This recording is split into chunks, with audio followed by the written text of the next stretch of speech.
mbote mingi na bandeko nyonso basika boza Nzambe apambola bino na sepelaka mingi na tranche biso vérité si vérité ane nazana esengo vraiment ke sika wapi tobeta masolo oyo eza bosolo ya ye eklezia ya yimboka mboka na biso Congo ekende na lolenge nini pe eklezia etambola ndeni nazana esengo tika napesa bino mbote ebele na bandeko nyonso bozolanda biso pe nazali te kopesa bareconnaissance na bandeko nyonso bazolela pe bajoyeux anniversaire nyonso bazosepela mbotama elamu Nzambe azwa lokumu lokola bimesano nasepelaka mingi lorsque bobengaka bobi lelo travaille na prophète Ngefa te de lelo nazali na esengo komona ke na mopandi na nga mobali le prophète Ngefa tozali ensemble pe na mopandi na nga mwasi le pasteur Benjamin tozali ensemble tika ete Nzambe alola apambola bino mbote pasteur Benjamin.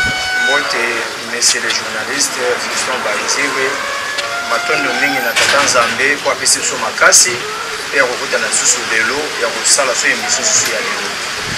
Merci wana baluki na loboko mobali ye mokolo ye mai ongala sepelaka mingi koyamba ye le prophète Ngefa mbote papa mbote mingi Fiston Baziri il faut toyeba ete etika tozali kisanga banganga Nzambe ba vrai nganga Nzambe ebele ba pasteur bozomona bango na internet yawa na ba prophète ba église te bana ba église te babimaka kaka boye babengaka bandekendeke tobeka mese chedek bana ba église te balokosaka bino wana ebele Nzambe azwa lokumu to bana na Nzambe. Merci tata tikate lokumu masanzole ezunga epai na yo natiki émission ya maboko na yo natiki bayimboka nyonso na maboko na yo soki badiaspora balesaka biso babokolaka biso bafuta ya zuba ndako na bilamba na makambo nyonso kolo ozala kati na bango pambola bango parce que baza na bolingo ya solo ya mboka na bango natiki mpe bapaster nyonso ya felengendi ya ngotobobo na maboko na yo natiki mpe bakonti oyo ya ngondwana bazomema mboka nde na pays de Gondwana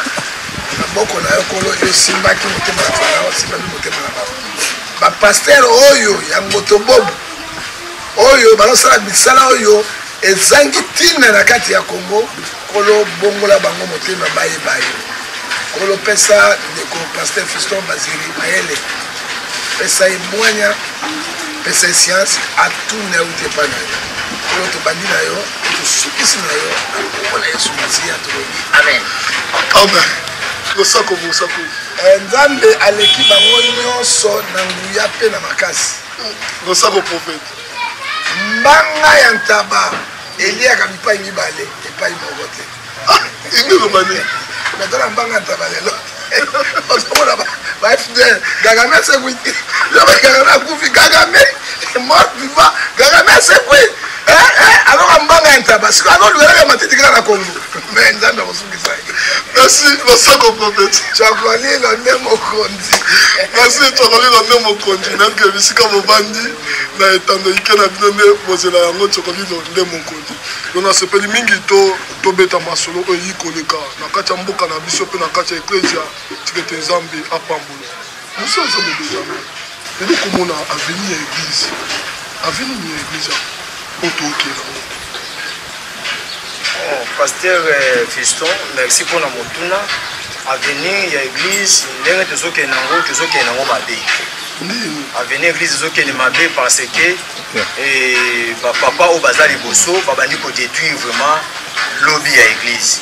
Ndenge église ebande kokenda balienema nango liboso lokola papa na biso aidi na bala papa kelani ndenge babanda komemela biso lelo bato musu baye na sima wana babandi komema église na ndenge mabe o biso basu tokolana na sima na bango pe tokenda balinema bien ndenge papa dina ba balakisa bango banzela bien mais bango babandi ko détruire bango ke na église na makambo ya buzoba ya ndenge ya kosakana te il faut Nzambe asalisa biso apesa biso makoki asunga biso lokota bandi komonana to bana kosunga église pour avenir na lobeza mala mais lokuta te lelo ne tozokende bo avenir église lobi ekozala mabe.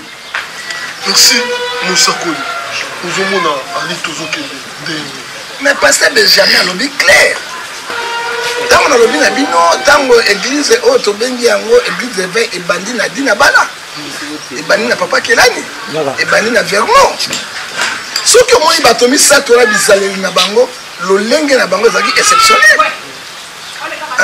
adi na bala bamba bato baveste te Vernon atongo na bato te et puis kelani azali oyo azali kokomisa bato babiloko te na nzoto te mais ekomi na envie biloko te ekomi wapi tozolakisa bino ete tozwa modele ya Jésus mais tozwa modele ya Pierre te tozwi modele ya Pierre akataki moto litoi mais Jésus n'a rien péché et tozolakisa ni Bible est claire Matthieu 24 verset 11 quand vous verrez l'abomination entrer dans l'église de Dieu. On fait beaucoup d'attention. C'est la Bible est ici sur l'abomination. Hein?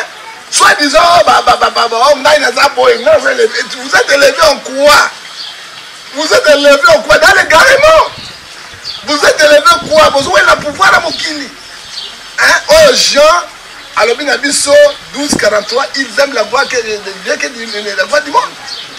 Bazali élevé quoi? Na magie, na ba sorcellerie. Bazali élevé en quoi? Na moyibi. Hein?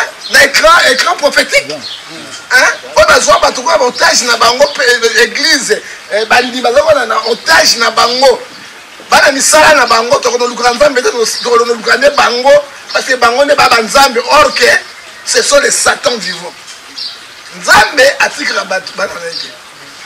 Yanga bimisi ba jeune pasteur ozomona lelo ba grand défenseur christianisme ba bino pasteur Piston Badiri ba grand défenseur christianisme ba koko jango njombo John Gefa o ya zalioyo ba Roger Baka bazawana tokotika sous bêtise te tokotika les sous bêtise sous ba église de Fufi et pasteur loko na koyebisa loko nini nous avons échoué dans notre émission sur l'église de réveil tu échoué dans la mission na biso à cause d'une moyaka moko finisa ba yakanyonso à cause na ba voleur wana spirituel est-ce que on croit le l'opinion pasteur avec na TV à lobio to que pas président copie na biso copie na nga mais c'est grave na mboka na fungula shida wana ngai mo na fungula shida wana na mboko démocratie zali l'état zali on les prend c'est l'escroquerie envers l'état hein escroquerie quand vous escroquez un président de la République on va tout escroquer hein et là 12 apôtres escroquer hein escroquer nation mobimba hein ce qui est plus grave hein qu'on crée ma prière le kuta batiki ko yiba président bazongi l'église ko sa bango ba prophétie à le kuta makamba le kuta Matthieu 24 alobi na Matthieu 24 verset 24 à 25 alobi je vous annonce davantage mais Éphésiens 5 azoe bisabiso na kati ya na 14 toi qui dois rêver toi Benjamin babini qui savait le Benjamin jeune ba ko bima boye avec 1000 courage hein à dénoncer biloko trop c'est trop tozongisa église na nzela soki nzambe a rejeté moto Dieu a rejeté Saoul hein abimisi David soki nzambe a rejeté bango pourquoi bana mbamba kaka bango c'est fort à mokili kaka bayebana kaka même bokosala 10 millions de vidéos bozana impact te tango nzambe asandi mais na kao ya biso on va défendre notre doctrine jusqu'à la fin. Merci. Le pasteur Benjamin, est-ce que nous devons préparer pour l'enlèvement? Oui, nous devons préparer pour l'enlèvement, mais c'est les journalistes. Parce que Bino Bolingi Minko Keneming na l'église ou na bato mitumine. Au lieu qu'on a dans l'église, il y a bato ba la vérité, boyati. Bato mitumine ba. Ba kisibite église à la voilà, bato yo ba église ba mitumine, c'est-à-dire bato yo ba se pencher mingi na mamba politique. Au lieu de l'évangile, il évangile, par contre la politique. Donc, Bino Bolingo Kenemingi Kuna, Oyokaka Bango, Kofilma Mamna Bango, on a d'un côté, bisous dans la vérité, Boyati. C'est-à-dire, bisous nous ont préparé l'église dans l'enlèvement. Par rapport à un message na biso, on te sope sa bandi l'église, mais là, ce que nous avons bandé qui est trop préparé dans l'enlèvement parce que Boyaka pas la biso. Boti Kana nous Kuna parce que Kuna les gens Zamba za souté. Kuna Zambé a Zokota qui peut souter. Et pourtant, la question est que bateau Zamba Tiki.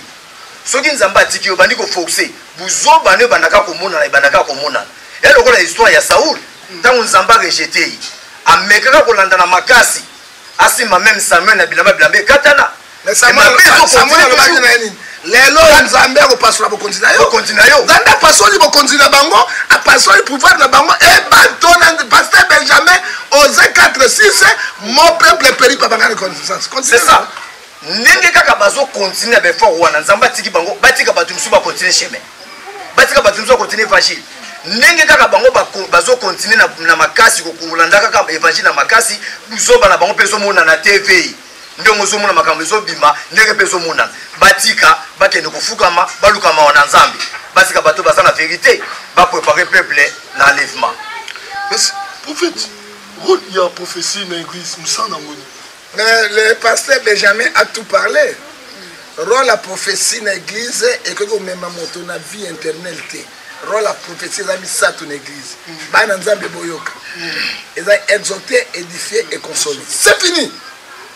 Jamais prophétie même et que bongo la moto motem. Jamais mes prophéties et comme même bateau na vie éternelle. Jamais mes prophéties comme ça moto répétant sincère. Il y a une prophétie à Congo. Tata Mobimba, Yewana, Tata Mobimba, Yewana. Tu as la prophétie à Congo. Moi, si je allez vivre ça Dendo vivre. On a prophétie. Hein? La prophétie la plus excellente dans la Bible, nous avons 2 livres. Nous avons un livre évangélique.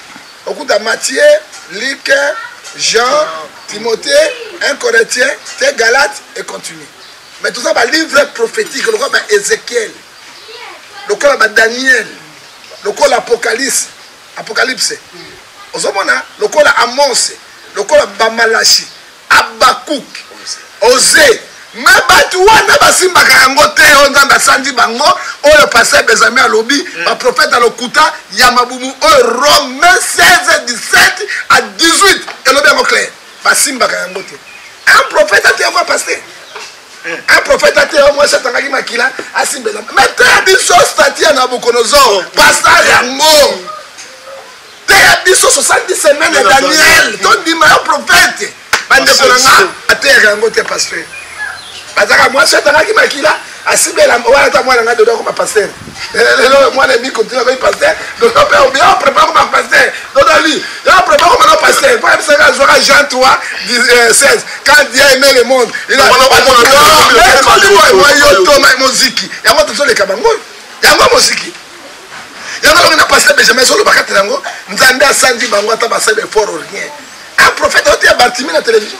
Bartimée un prophète qui a Bartimée, il n'a pas même ordre. Bartimée. Hein? Monsieur, rôle la prophétie est exhorté, édifié et consolé. Et Bible, Éphésiens 2, verset 20. Nous sommes fondés sur les enseignements des apôtres et des prophètes. Un prophète, c'est un grand enseignant. Hein? Attends, Jésus est mort. Avec sa première connaissance, Jésus prêchait. Et puis, après, on va dire l'interprétation. Hein? On s'en va. Mais on est le prophète. À Tchoko, à Tchoko, à Zolomosongo, avant de puis Yoshi, avant la télévision, sans prophétie. Sans, attendez, 100, à prophétiser 100 fois. Attends vous-même. Attends vous-même. Vous êtes plus que Dieu. Et puis, bateau passe le Benjamin, bateau basali qu'on se solaté. Les gens sont dans l'égarement. Pourquoi ils sont dans l'égarement? Parce que aussi, il y a une formation de côté de l'église. Parce que vaudou. Pour les alliés en Alomé, na Guinée, il y a même plus loin illimité. Par contre, ici, il y a kanga bandimino sautage. Et c'est que nous disons ceci. Tout ça, Nzambe a délivré. Et à libérer, bon, il va gagner dans Nzéria Moliri. Ce qui était, non, les patrons semblent avec le fanatisme. Oui, avec le fanatisme. Et ce que nous disons aujourd'hui, je dis et je répète, l'église a échoué dans la mission de ma personne parce que Bazui montre ma païa à côté de mon église, alors montre ma païa, ça va pâter, la pâter dans sa vie, la compagnie. Merci. Parce que Benjamin, nous avons bien tout le monde. Je suis omoni papa yo nde ozotumbola nga mpenza na loba omoni nga na kotanga nkombo te naza na besoin ya kotanga nkoma motu te mais oyo yo moko otangi nkombo wana il faut bocomprendre ke eza na bato mosusu baalaka na bango na misala mosusu lokola bamonaki lokola évangile to église comme lokola business baya bakoti na makambo yango epunga na kambo mutu wana po natikala ko opportunité ya kosola nayo opportunité ya koloba bolo comment un prophète comment ya solo akobanda kobimisaka bato bambongo mutu ayi na 500 francs ayebiso fongola saki nokuna obimisi mbongo ebele mais un prophète ya solo obimisa bato mbongo epoza ko apuya yango ke Jésus tindaki disciple ke noko bimisa mbongo na munoko ya mbisi disciple abimisi mbongo est-ce que un prophète biso na Congo to na besoin ya mbongo soki to na besoin ba prophète ba bimisa ba mbongo mais abimisa la biso mbongo to na ke komata soki to na ke komata parce que ba baye de fonds na Congo bazate o ba kozo mbongo na bango batie na mboka to na ke seni ni ekuwe siko ye abimisaka mbongo ata banki ya pamba ata loka ba fibanki akana ngoti ata banki ya pamba ata ba loka ba histoire ni ya mikeke akana ngoti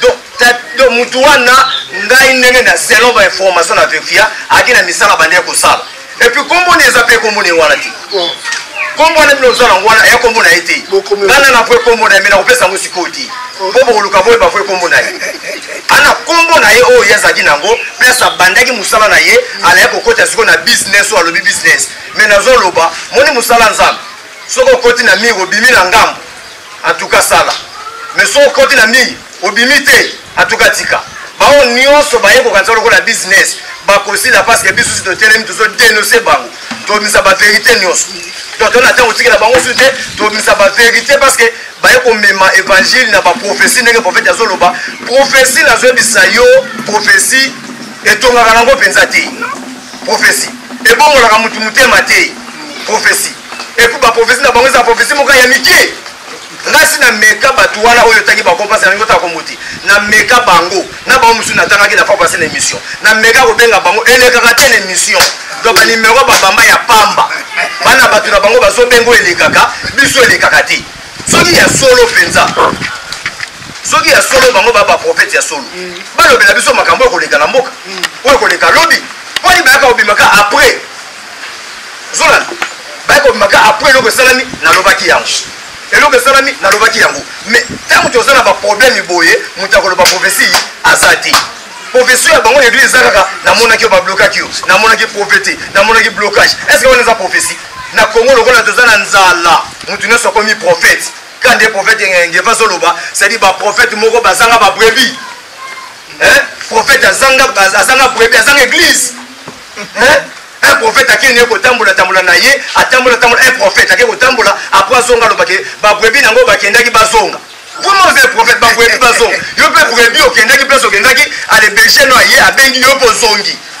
vraiment un berger vraiment un prophète ozongi sa siko ba brebis no nyoso tala tika kende ko sala ka musala pa vie na yo isiko kota ka musala pa vie wana tika pa eka yo moko yebi vie na yi kabila yo moko pa akende ka musala pa vie ni atika ba brebis ba kendaki botika na ka place bokendaki baza so na bino pa ba berger na bino kuna prophétie na Congo yo donc e comme lokolo wa masiki lokola ba chrétien bazo ko na prophétie ya mozo mona banganga ba ebele ba koti na musala ngo bazo ka mbongo banganga bakoti na musala bazo ka mbongo kana mingi to komona même papa oyo abanda ko tsaba tukopo na libumu et puis mikola so monete so sa koti ngi to ebi peti si ya mwana papa kopo bazo ka na komona kana mingi to komona papa kopo akoti na église na epi donc prophétie e ko di mboko e bebi na modèle la prophétie soki to alaki na ba président lokola ba président Mobutu na tango ya kala mais soki déjà bakangi ba prophète si bakangi pe ba prophétie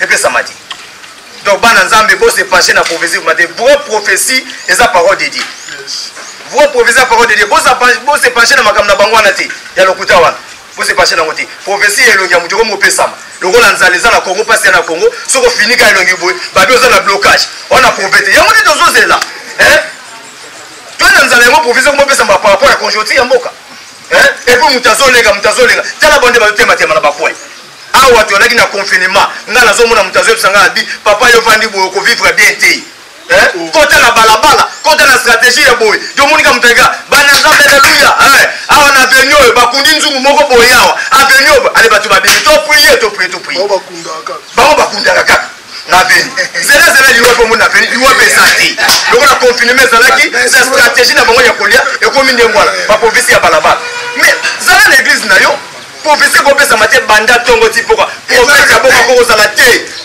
e ko zala te parce que chez ça on appelle ça prophétie modèle là-bas. C'est yo boy on passe dans l'église de ça maté. Oh. Église et pas nanga prophétie ezali. Mais ya modèle au bango bazo pesa on a té. Ya modèle on a té. Biso dans la prophétie banda to ti pourquoi té. O batu bafandi bo afanda na kiti kala zela kabatu baya. On les a qui bonganga. Non, nous prophétisons un peu, nous connaissons un peu, c'est nous connaissons tous ces dieux. Faut pas que ça va Mukambani akayima boko boy azoko yambaka apope 50 personnes, 100 personnes après sa prophétie. Est-ce que bité nganga yeba ape makamba bali? Bité bandoki ba ape makamba bali. Bazo prophétiser mais baza bandoki. Soki yo mwana nzambo ki ekota na église ya modèle ya bongo yeba ke bazozo bino nyonso bazo préparer bino na enfer. C'est-à-dire ba prophète wana baza baja ya diable. Bazo préparer pe ya bango bato ba okena ba on enfer. Soki boye biti. Merci. Prophète, on ekolo ba na bandeko no basako o bazo sala ba tel que makapo. Mais naebisaki bango la Bible a tranché yango. Jésus prêchait, il prophétisait sur les paraboles. Mais ma porte va devoir comprendre d'aide. Regarde ma prophétie et bête na kata la commune. Hein? On t'a prophétisé bête na commune. Et bête na commune. Numéro 1 na commune. Bon à monter. Est-ce que vous avez une prophétie? Moi, c'est un qui m'a dit que prophétie habité. Papa, vous avez sabato moi c'est un oh, nous avons maudit pour au de Moussa Nanzam. La Bible dit que nous avons maudit les Proverbe 26 verset 2 comme il rendait son vol la malédiction sa cause il y a ça c'est fait. OK? Nous sommes nini bandima bane ko banga ba pasteur na ba prophète. De lo bozoba ya biso na bo sambolu et bimi na miso ya batu na pasteur obanga mondima obanga neni po de fumangani na yo et bima ka libanda du sauter tout abanga ndenge basani fumangani ya pasteur ya prophète et bimi libanda o tia so tout bandimi yo so otala be kaba obanga ndenge o mari ma ba gegea o mari ma kameso de kao pasteur Benjamin il a très bien parlé mais na so pe Sabino si les prophètes va se repentir. Merci.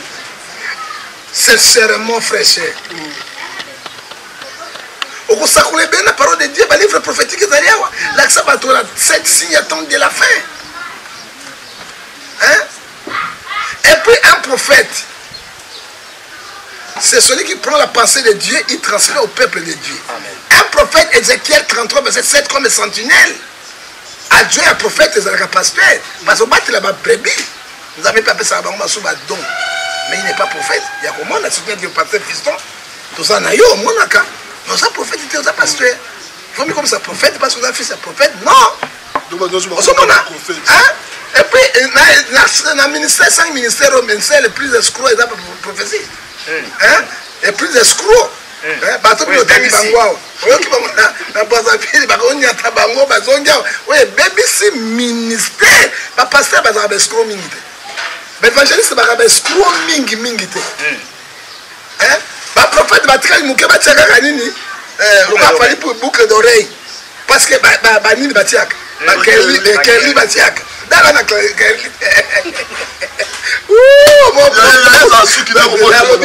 non, Kerry peut pas vous dire. La vie où mon potou, il y a mon délai, mon potou est contre une église ensemble. Mais, dans les binos, Jérémie 14, 13 à 14,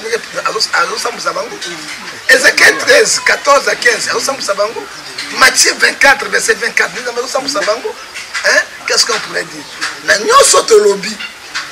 Basi ba berger nasolo ba pesi ba prophète parce que mokolo bandini les nzambe mais sima ba berger OK ba prophète ba ba lekinzela mais le nom de ba berger ba na parler était non berger de mokolo pas berger c'est pasteur non bangonde ba simbi église boy ba escroc yango ba esengo papa pas ya ça sango micro tout mais c'est micro so bula mbambo ba sango mbambo nyoso ba ko pesa ngo papa et là on dit bible zoloba to sukisa oyoka et tout moni nzambe apesi bango pe ya mibale susu kamata na malasia abini na kobwakela bango nyai na elongi ndenge yango abini ne pulu ya bato bino bobebisi bango to kamata Jérémie 23 verset 1 à 4 oyoka nzambe alobi na biso malheur au berger et au prophète qui détruisent mes brebis. Les troupeaux de mon partirage, dit l'Éternel. Il a tout dit. Parce que oui. la référence biblique. C'est pour ce que ainsi par l'internet d'Israël. Si les bergers qui pèsent sur mon nom, vous avez dispersé mes brebis à cause de vos prophéties, à cause de votre idolâtrie, escroquerie du cœur. Et vous avez chassé mes brebis. Vous ne m'avez pas pris en soin d'eux. Voici, je châtirai à cause de vos méchancetés, de vos actions, dit l'Éternel. Abina ko beta bino, na ko bimisa bino polé les boko sambo ko kaliso banamiki. Yalo ba sambo ya. On se dit c'est la parole de Dieu. C'est notre référence, c'est notre constitution. Ata pasteur Benjamin Azoloba, ngana ko zonga kaka na makomi na Nzambi. Poto donc ça référence. Alors bino ko bimisa bino na ko châtier bino. Hein?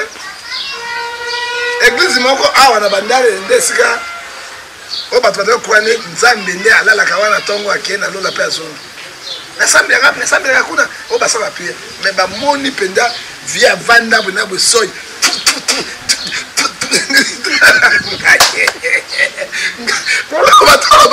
lelo confusion koti mokili ya Nzambe papa pesa ngalo sako biloko nyonso tuzokomona ezala ba avion na ba ndako na ba immeuble oza ba locataire okolo mabele ya Nzambe nasoki wana ozomona biso tuzo ba locataire alors Nzambe akodinga te bana na ye batambola boye bakende et puis bakende également bakangi bango bakisi.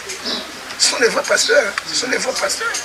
Tolobinyo sumabete et belé à malamu bazali mais baïbanité. C'est le moment Saint-Esprit abimisa parce que ba wana ba kota na mo pour tout pe ba kota également et sous karangwe zani na ko pesa verset wana ta ko pesa passer bien sous karangwe Nzambe akwesa bango na mo pour tout.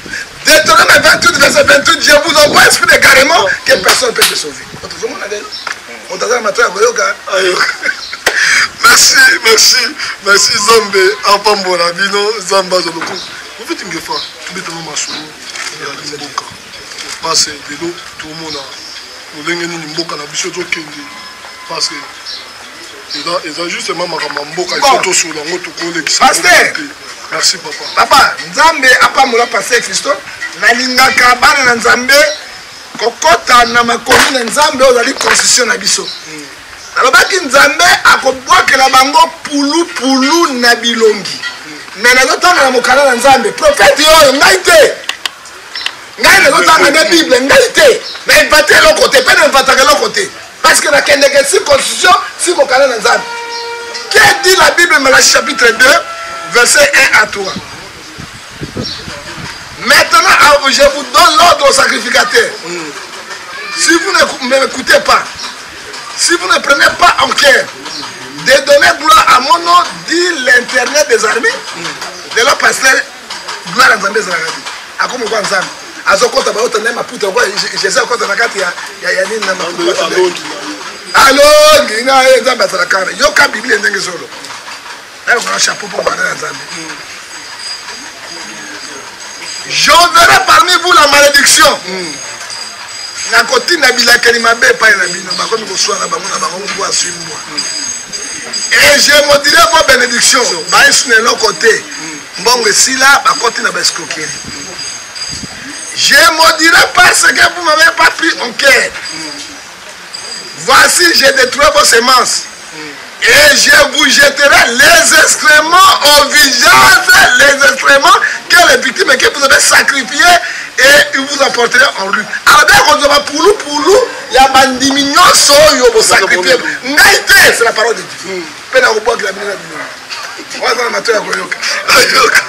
Merci.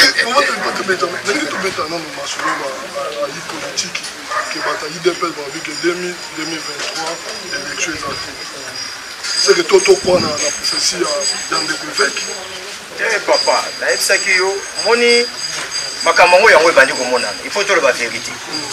Ça dit pour le baquet 2023 élection ezate balingi basala makambo ko ya glissement kabila bande ko sala. Si kaka bango wana bato ya IDPS nde babanda ko boya babiloko.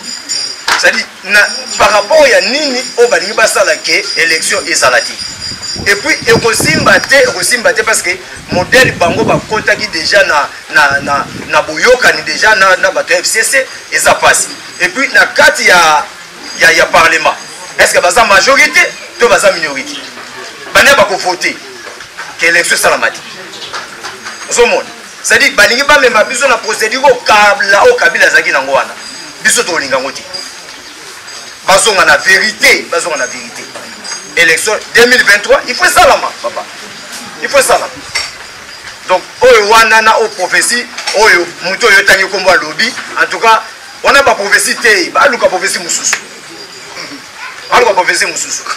et puis na bisaki yo il fallait que amikota na muzindo luka na nzambe par rapport à blogo lekaki akota na yo yebi blogo lekaki papa akota na muzindo tika mamba prophétie c'est-à-dire amikoti si na politique amikoti na makambo ya nzambe atiki mama nzambe tena pembeni nga nayebaka via azalaki mokoboye 40 jours ya délivrance ya boye 40 jours ya nini boye biloko wana esalamaka susu te biloko wana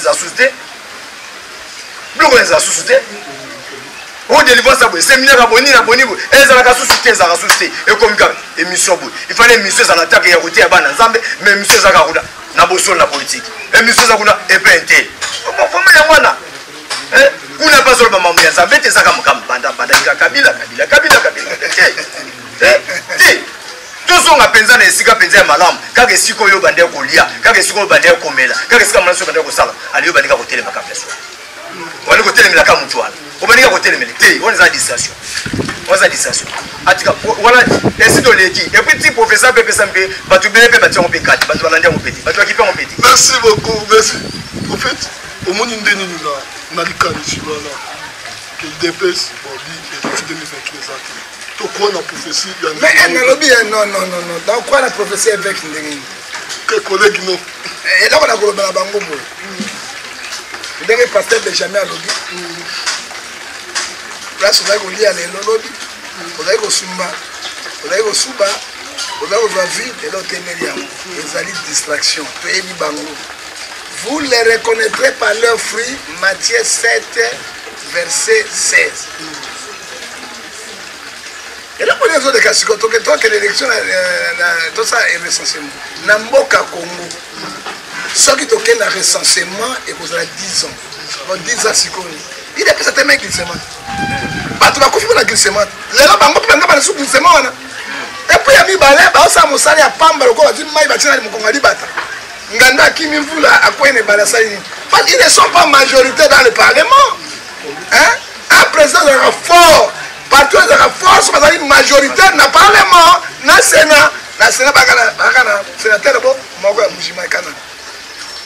699 à Kabi. Dans le Parlement, il y a 380 députés à Kabi. Bango moto na 50 ou 60.